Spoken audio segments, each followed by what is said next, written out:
Hello friends, chapter 9 शुरू करते हैं। 11 जुलाई 1943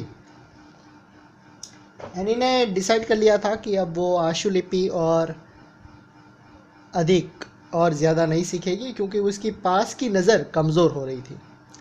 पढ़ने के चश्मे की कोई व्यवस्था नहीं थी, इसलिए उसने कहा कि अब वो छोड़ रही है। ग्रुप ने भी डिसाइड कर लिया था कि उसे ज़रूर किसी आई स्पेशलिस्ट को दिखाना पड़ेगा, लेकिन मिस्टर फ्रैंक ने सुना था कि ब्रिटेन ने सेना सिसिली के उत्तर में भेज दिया है, तो ये जो वॉर चल रही है वो जल्द ही ख़त्म हो जाएगी। बेप मार्गेट और एनी दोनों को बहुत सा ऑफिस का काम देते थे, जिससे उनको लगे कि उनके ऊपर काफ़ी सारी और ज़्यादा जिम्मेदारी दी गई है। मेप लगभग रोज़ सब्जियां खरीदने जाती और बड़े खरीदारी थैलों में खरीद कर ले आती, जो वो 2 पट्टियों वाले साइकिल से लेकर आती थी। वह अपने साथ हर शनिवार को लाइब्रेरी से कुछ बुक्स भी लाती थी, और मार्गेट और एनी उस शनिवार का इंतज़ार करती थी, जिसका मतलब ये था कि उन्हें कुछ पढ़ने को मिलने वाला है। 13 जुलाई 1943 मिस्टर फ्रैंक ने एनी को ये परमिशन दे दी थी कि वो मिस्टर डसल के उनके कमरे की जो मेज़ जो टेबल रखा हुआ है, वो 4 बजे से 4:30 बजे तक, मतलब आधा घंटा वीक में 2 दोपहर के बाद उसे इस्तेमाल करने दें। लेकिन जब एनी ने उनसे पूछा, मिस्टर डसल को पूछा, तो उन्होंने सीधे सीधे मना कर दिया कि एनी उसे इस्तेमाल नहीं कर सकती। एनी ने सारी कहानी, ये सारी बात अपने फादर मिस्टर फ्रैंक को बता दी, जिन्होंने फिर उसके बाद मिस्टर फ्रैंक ने खुद ही मिस्टर डसल से बात की और एनी को बिना किसी रुकावट के फिर बाद में ये परमिशन मिल गई कि वो टेबल इस्तेमाल कर सकती है। 16 जुलाई 1943 एक बार और घर में चोरी हुई। पीटर ने सुबह देखा कि दुकान का और सड़क वाला जो दरवाज़ा है वो खुला था। मिस्टर क्लीमेन ने उन्हें सूचना दी कि चोर 2 गल्ले के डिब्बे उठा ले गए, जिनमें 40 गिल्डर थे।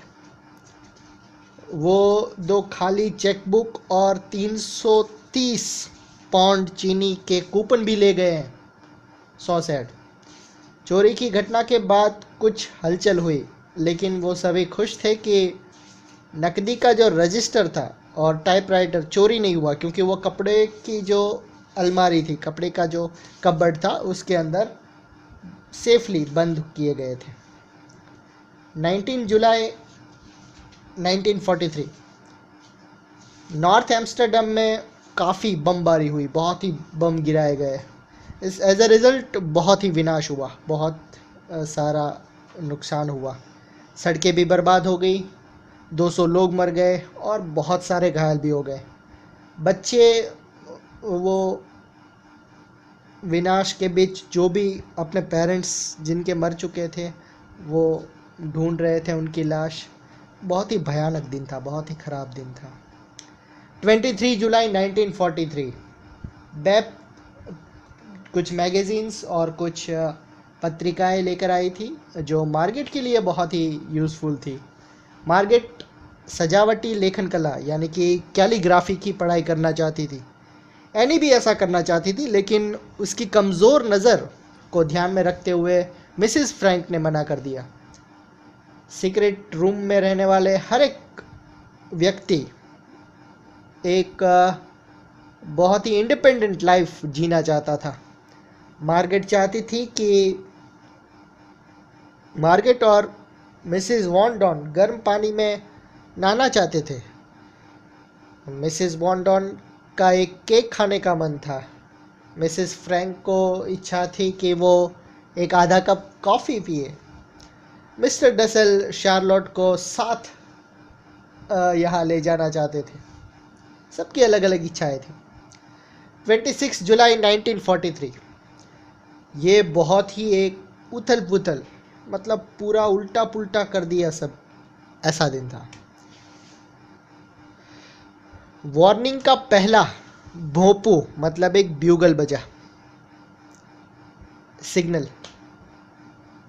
सुबह नाश्ते के समय बजा, लेकिन किसी ने ज़्यादा ध्यान नहीं दिया, क्योंकि उसका मतलब था, केवल यही था कि जो हवाई जहाज़ समुद्री जो लाइन है तट को पार कर रहे हैं।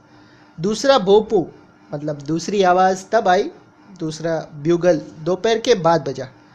तुरंत ही बॉम्ब की बरसात होने लगी। एनी डर गई और अपने भागने का जो थैला जो उसने तैयारी रखा था वो जकड़ लिया। हालांकि उसे पूरे टाइम उसका एहसास था कि ये जो सीक्रेट रूम है, इससे बेहतर जगह, सेफ, इससे बेहतर जगह हो ही नहीं सकती कोई। बमबारी आधे घंटे तक चलती रही और फिर बंद हो गई, लेकिन डिनर के बाद फिर शुरू हो गई। ब्रिटेन की रिपोर्ट के अनुसार स्काईफॉल हवाई अड्डे पर बमबारी हुई थी। हवाई इंजन की आवाज़ बहुत आ रही थी, बहुत ज़्यादा आवाज़ आ रही थी। हर व्यक्ति डर से काँप रहा था। किसी दूसरे अटैक के डर से ठीक से सो भी नहीं सका कोई। उन्होंने दूसरी सुबह एक अच्छी खबर मिली, जिससे वो खुशी से उछल पड़े, क्योंकि उन्होंने सुना कि मुसोलिनी ने अपना रिज़ाइन दे दिया है और इटली के महाराजा ने सरकार को अपने हाथ में ले लिया है। 29 जुलाई 1943 मिस्टर डसल ने एक बहुत ही अच्छी बुक के रूप में मार्गरेट और एनी के सामने Henry from across the street नाम की एक बुक सजेस्ट की, लेकिन उन दोनों ने ये किताब, उन दोनों को ये अच्छी नहीं लगी। मिस्टर डसल और मिसेस वॉन डॉन को ये बुक पसंद नहीं आई एनी को, इसलिए वो एनी का मजाक उड़ाने लगे। एनी को ये मजाक बिल्कुल पसंद नहीं आया और एनी को लगा कि मिसेस डॉन एक दबाव डालने वाली, नाप जोक करने वाली, अपनी ही बात मनाने वाली, बहुत ही घृणास्पद, बहुत ही खराब एक महिला है।